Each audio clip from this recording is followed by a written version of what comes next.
SORM WEEKLY. We have a jam-packed show. We hope you all enjoy it.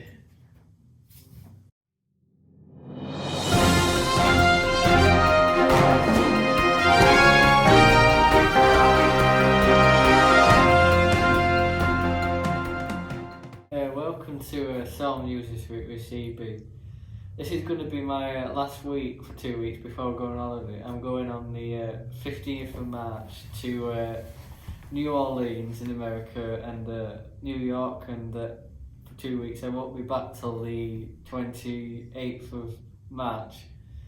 So I'm really looking forward to America. I mean, the build-up's alright. I mean, I'm not looking forward to the flying because it's like a 10-hour flight, and I really don't like flying, but I'll have to crack on with it.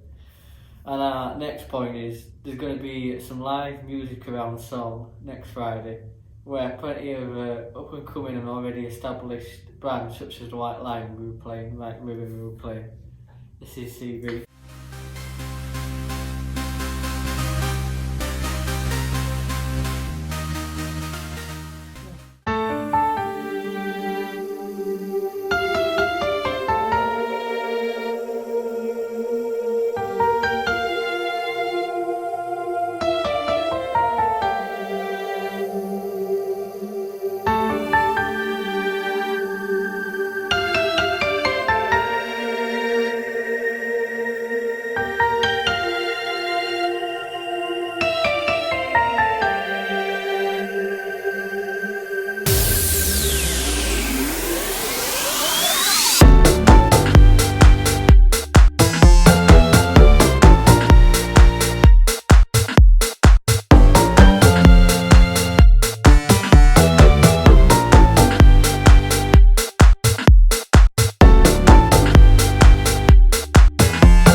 Welcome to the interview question this week with CB and our special guest Chris.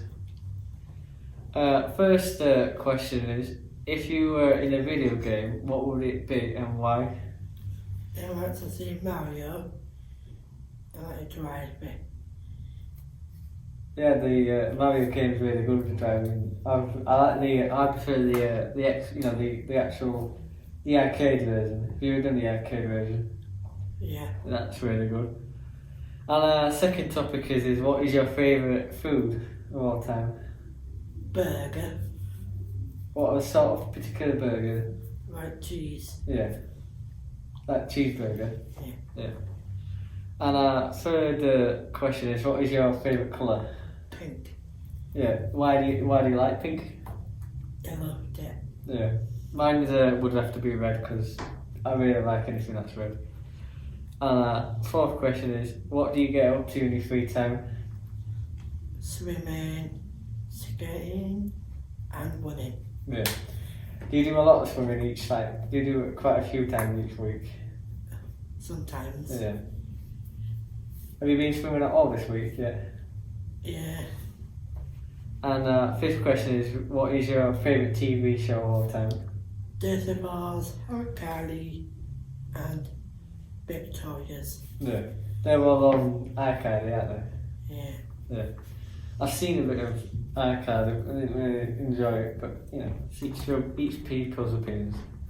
This is CB with the interview this week. Thanks, Chris.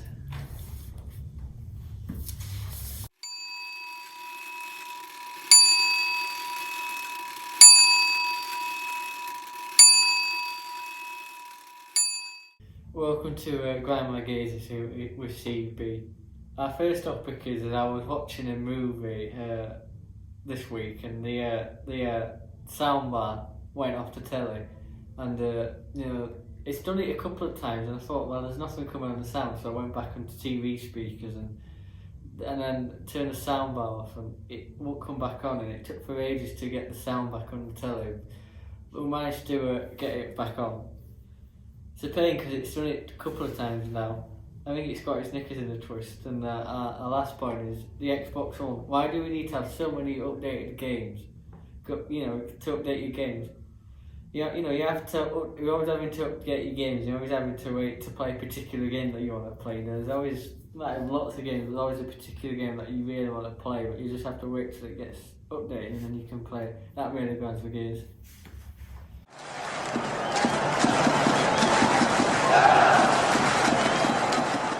Welcome to Turf Sports. This is CB with Pat. Hi there, nice to see you again, guys. First topic is the goal of the week. Harry Barnes he played a 1-2 with Iheanacho.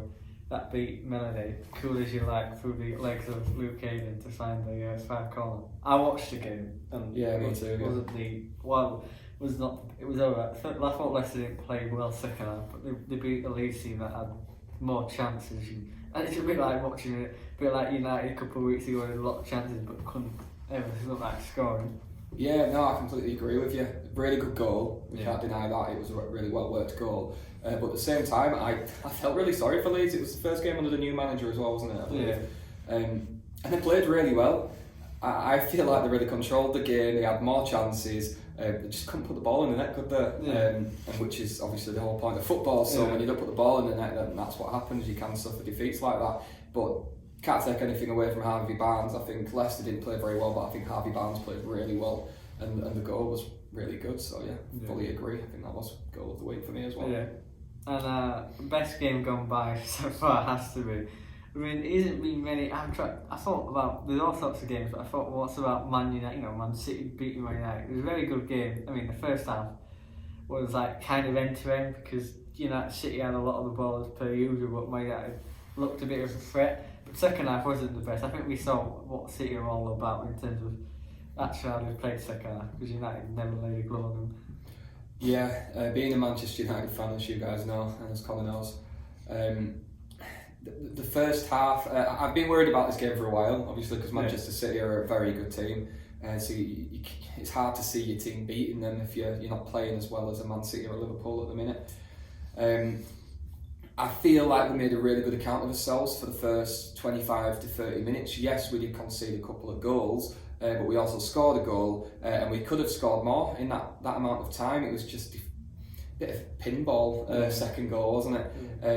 But second half, absolutely non-existent Manchester United. I thought the players were embarrassing. I feel really sorry for Ralph Rangnick. He's clearly put a plan in place for that game, which they were executing to start with, barring the defensive errors. But yeah, they were abysmal second half, and by the last 25-30 minutes of the second half, it's like they weren't even on the pitch anymore. It's like the minds were elsewhere, which I think is it's disgraceful, to be honest, for these players who are supposed to be footballers, getting paid so much money, and have so many people around the world watching and tuning in, and paying to watch and tune in as well, to see this game, and to see that another team not even try is no good, is it? No, it's not good enough at all. No. So I think we'll move on to Sky Sports News next to discuss the story of Roman Abramovich selling Chelsea, and he's priced them at £3 billion. It's a small price to pay. Yeah. I mean, I heard something today that there's a guy who owns Crystal Palace. He owns a share, and he wants to sell his share to buy Chelsea. But I hope he don't do it because what I've heard of him at Palace is not everyone's cup of tea in terms of he hasn't put much money in the Palace. I just think as much as it's it's not good what's going on. But after 20 years of a really terrific career, and he's done a lot for Chelsea, it is going to be a little bit sad for Roman Abramovich to sell Chelsea because Chelsea haven't got where because of without his putting money in, and obviously, if Chelsea are going to be sold for £3 billion, he's selling the club. There's other stuff like Newcastle where their takeover isn't the best takeover, so I'm not 100%. I don't think he's right. He is having to sell Newcastle, but I don't know if I agree with why he has to sell it. But it's Yeah, I mean, we won't get into the politics of it and everything that's going on at the moment. But in terms of football, I've seen a few people creep out of the woodwork on Sky Sports News, etc., and other sporting news channels, say that Chelsea aren't worth 3 billion and they're more in the kind of 2 billion region, or the late 1.9 billion sort of region. So it seems to be overpricing it. I don't know figures, I don't know how much clubs are worth, so I don't know if there's any truth in that or not. But he was the saviour of Chelsea, wasn't he? Chelsea were in a bad way financially, and the team wasn't in the greatest of shape at the time either. And he's come in, and since then they've had some fantastic teams, some fantastic managers and players, and they've spent a lot of money to get those managers and players, and trophies have come with it as well. They've got Premier Leagues, Champions Leagues. So I mean, he's done a lot for that club. So in terms of footballing and what he's done, it is a sad day. But as I say, we won't get into the other side of things. But shall we move on to the predictions then, Connor? Yeah, I think Liverpool's going to beat Brighton 2-0. I wanted to say 3-0, but I think they will beat Brighton 2-0 because it's, you know, Brighton are a bit dismal. They've gone on holiday, you know, they're on the beaches waiting for the end of the season. I think Salah and Mane will score, and you know, hopefully we can beat Brighton because they're a bit of a bogey team recently. You know. Yeah, they've been in and out of form, haven't they? Yeah. Brighton. If you'd have asked me this maybe about a month or so ago, I might have said, "Oh, it's going to be a tricky game for Liverpool." Even though Liverpool are at home, I would have thought maybe Brighton might be able to get a result out of this, which they still could. Any Premier League team can get a result out of any game, but I feel like the way Liverpool are playing at the moment, it's like it doesn't matter how bad Liverpool play, and they're not playing bad, but it's like they've got that kind of mentality now that even if they don't play particularly well, they still get the win, or they still get the goals that they need. And I feel like Brighton have dropped off in the last few weeks, and they've had some pretty rubbish results. So I fully agree with your prediction. I think it won't be a massive scoring game, but I do think Liverpool will comfortably win. Maybe 2 or 3 0, I think. And your score predictors as well for Salah and Mane. And if he plays Jota, I think Jota's always good for a goal, isn't it? This is CV with Sports this week, and Pat. Yeah, thank you for tuning in, guys. We'll see you next week.